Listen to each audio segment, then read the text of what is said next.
आव आव आनंदमयी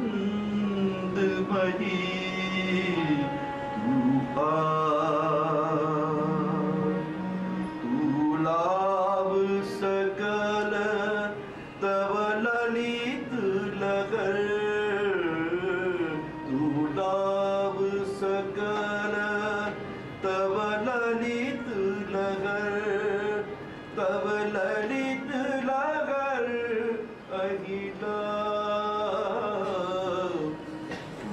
आव आव आनंदमयी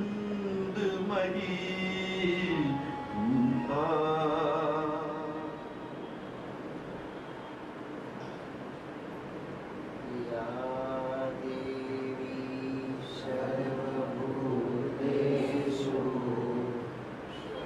शक्तिरूपेण संस्थिता नमस्तस्यै नमस्तस्यै नमस्तस्यै नमो नमः या देवी सर्वभूतेषु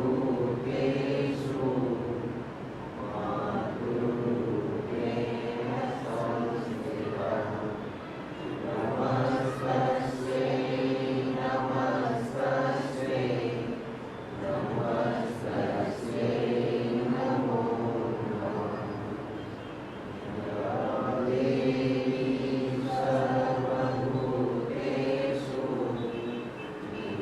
वीरारूपेण संस्थिता नमस्तस्यै नमस्तस्यै नमस्तस्यै नमो नमः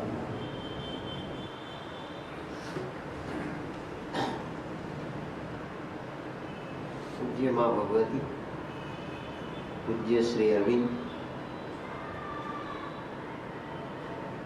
आप सर्वे माँ परिवारना शुभन मुरब्बी साधक भाईओ बहनों माताओं ने युवान मित्रों,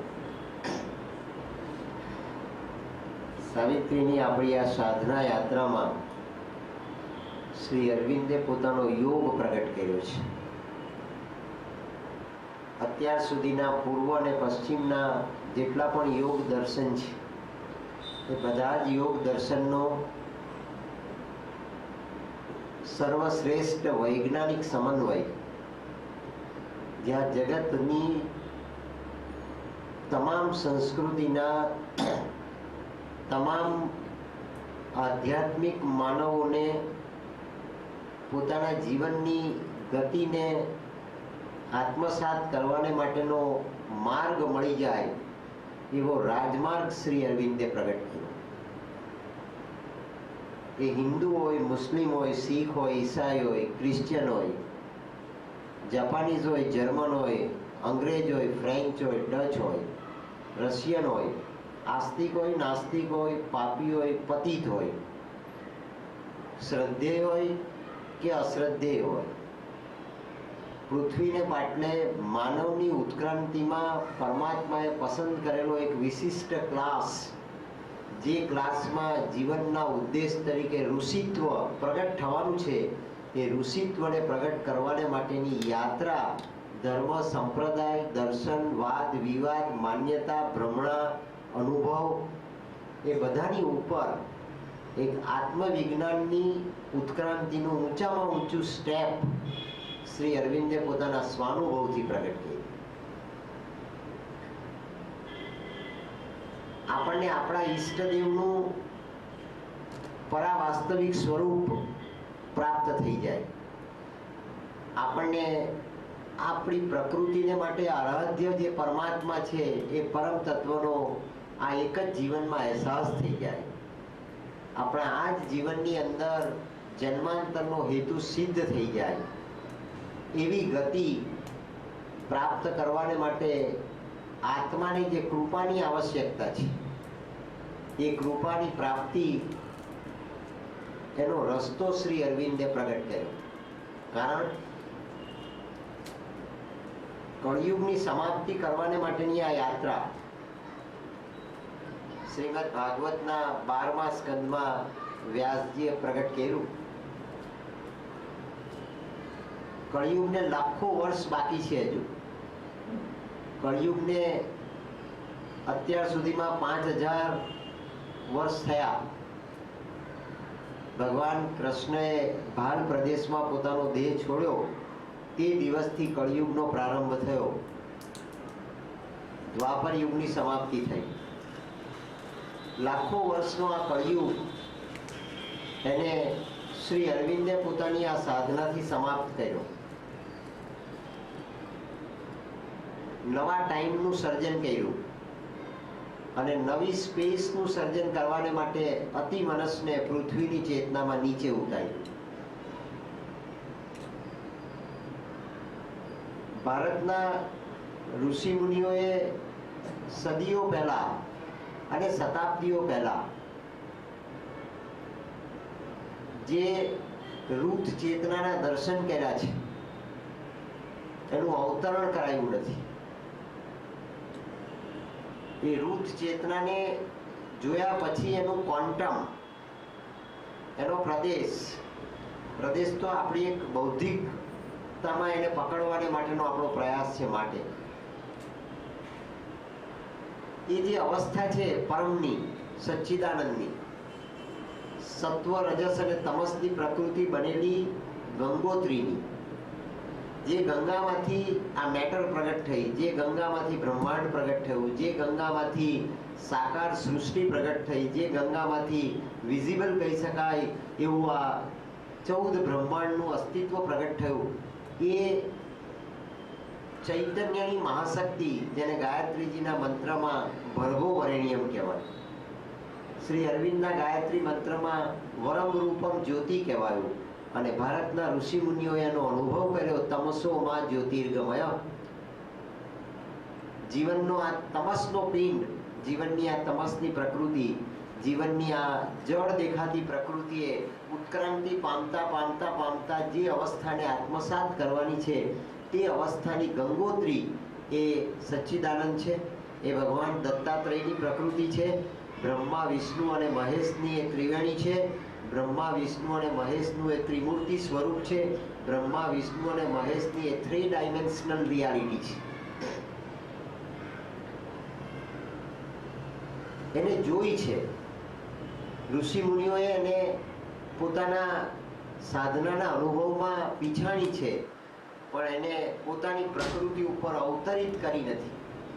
અને અવતરિત કરી તો વ્યક્તિગત ધોરણે અને વ્યક્તિગત રીતે એનું અવતરણ થયું. વ્યક્તિગત ધોરણે કૃષ્ણ પછી કૃષ્ણના વિભૂતિ સ્વરૂપો પ્રગટ થયા.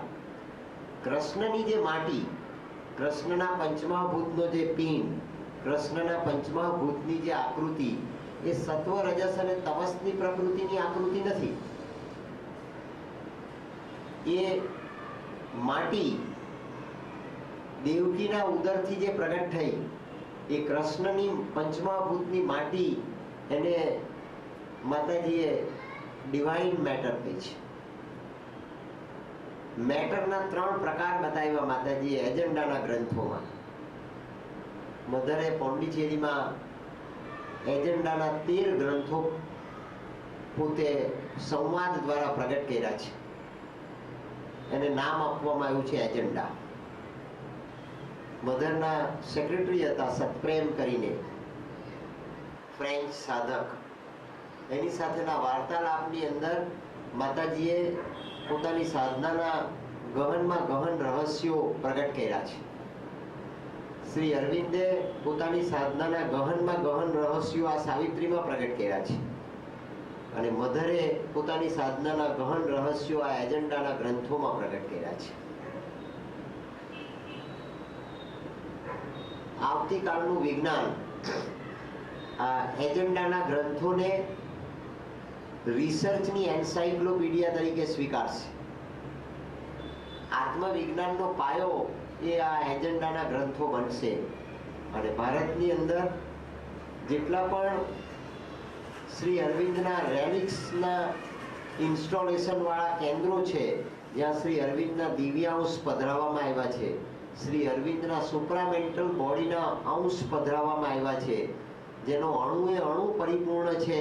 એ પરમાત્માનો અણુ જે જગ્યાએ સ્થિર કરવામાં આવ્યો છે, એ ન્યૂ એટમના વિજ્ઞાનના સત્યને આત્મસાત કરવાને માટેનો પ્રયોગ અને ન્યૂ એટમના વિજ્ઞાનને પૃથ્વીને પ્રસાદ તરીકે અને આવતીકાલના જગતને એ ડિવિનિટીનો પ્રસાદ પ્રાપ્ત થાય આ પંચમહાભૂતની માટીની ઉપર, એને માટેની મેથોડોલોજી અને એને માટેનું ફિઝિક્સ પ્રગટ કરવાને માટે જગતભરના વૈજ્ઞાનિકો આ ભારતની ભૂમિમાં આવશે.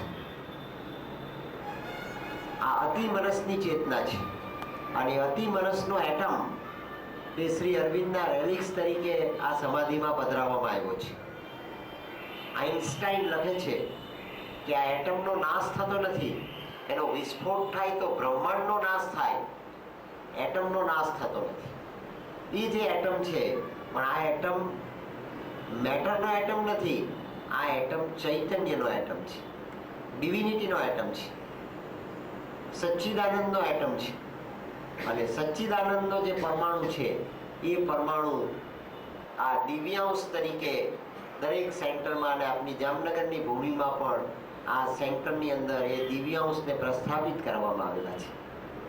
એનો સ્પર્શ કરવો, એને સમર્પિત થવું, એના ચરણોમાં માથું મૂકવું, એ સાક્ષાત ભગવાનને ચરણોમાં સમર્પિત થયાનો અહેસાસ, પામર તો પામર અને પતિત તો પતિત એવા આપણને થઈ શકે એવું એ વિજ્ઞાન, એ આત્મવિજ્ઞાન છે, જેની ઉપર જગતનું વિજ્ઞાન આવતીકાલે રિસર્ચ કરશે. અને એ સાધના મધરે એજન્ડામાં વ્યક્ત કરેલી છે. સતપ્રેમજી એની નોંધ કરી અને સતપ્રેમજીએ 13 ગ્રંથો દ્વારા એ એજન્ડામાં પ્રકાશિત કરી છે, જે આવતીકાલના વિજ્ઞાનની પીઠિકા બનવાની છે. સાવિત્રી એ 7મો વેદ બનશે અને આ એજન્ડાના તમામ ગ્રંથો એ બધા જ ઉપનિષદ બનશે. અને એ ઉપનિષદ આવતીકાલના સાયકિક સાયન્સનો પાયો બનશે. હિન્દુસ્તાનમાં, ભારતની આ ભૂમિમાં મહેશ્વરી, મહાલક્ષ્મી, મહાકાળી અને મહાસરસ્વતીની શક્તિપીઠ તૈયાર થશે. મહેશ્વરીની શક્તિપીઠ છે પોંડિચેરી, જ્યાં સ્વયં શ્રી અરવિંદ અને માતાજીનો આ સુપ્રામેન્ટલ દેહ સમાધિમાં સમાધિસ્થ કરવામાં આવ્યો છે. આજે પણ ત્યાં એ વાઇબ્રેશન્સ અને વેવ્સ પ્રગટ થાય છે. આપ ત્યાં માથું મૂકો તો આપને અનુભવ થાય. એ મહેશ્વરીની શક્તિપીઠ છે. બોમ્બેની અંદર ચર્ચગેટના સહકાર બિલ્ડિંગમાં શ્રી અરવિંદના રેલિક્સ પધરાવવામાં આવ્યા છે. એ મહાલક્ષ્મીની શક્તિપીઠ છે, કારણ કે મુંબઈની અધિષ્ઠાત્રી એ મહાલક્ષ્મી છે.